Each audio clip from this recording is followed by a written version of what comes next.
నమస్కారం అండి. ఈరోజు నేను బొరుగులతో లడ్డు తయారు చేస్తున్నాను. దీనికి ఒక కడాయిలో బౌల్తో బొరుగులు తీసుకొని ఇలా స్లో ఫ్లేమ్పై వేయించుకోవాలి. ఇలా వేయించుకోవడం వల్ల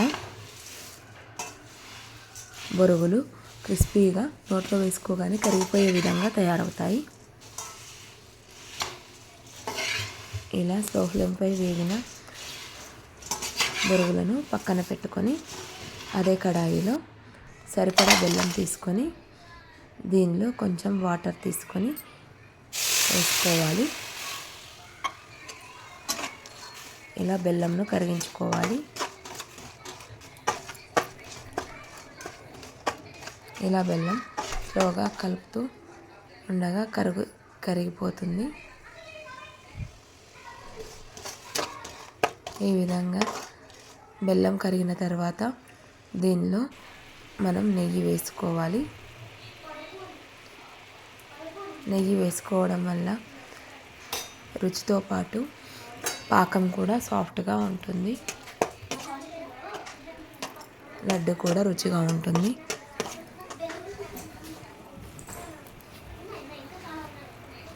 నెయ్యి కరిగిన తర్వాత దీనిలో మనం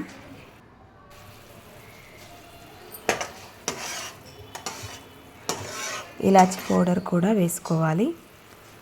దీనివల్ల ఫ్లేవర్ బాగుంటుంది. ఈ ఫ్లేవర్ నచ్చని వాళ్ళు స్కిప్ చేసుకోవచ్చు.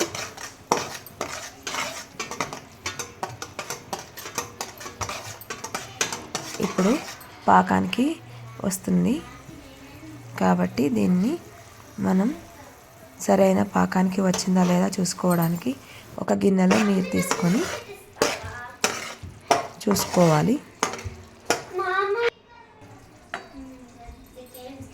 ఇప్పుడే పాకం వస్తూ ఉంది.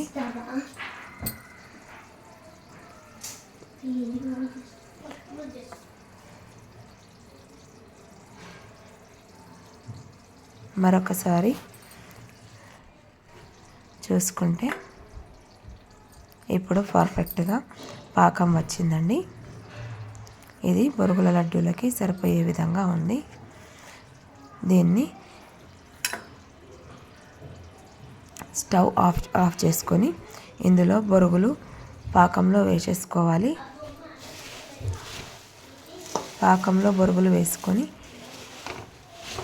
కడాయిని స్టవ్ దించేసుకొని బాగా కలుపుకోవాలి.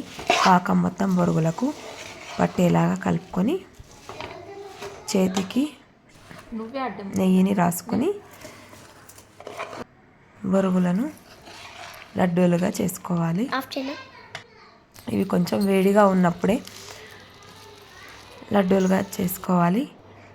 లేదంటే చల్లబడిన కొద్దీ బెల్లం గడ్డగట్టిపోతుంది, లడ్డూలు రావు. ఈ విధంగా తయారైన లడ్డూలని స్టోరేజ్ చేసుకుంటే 15 నుంచి 20 రోజుల వరకు ఫ్రెష్గా ఇలాగే ఉంటాయి. ఎంతో హెల్దీ అయిన ఐరన్ క్వాంటిటీ ఉండే బెల్లం బొరుగుల లడ్డూలు ఈ విధంగా రెడీ అయిపోతాయి చాలా ఈజీగా.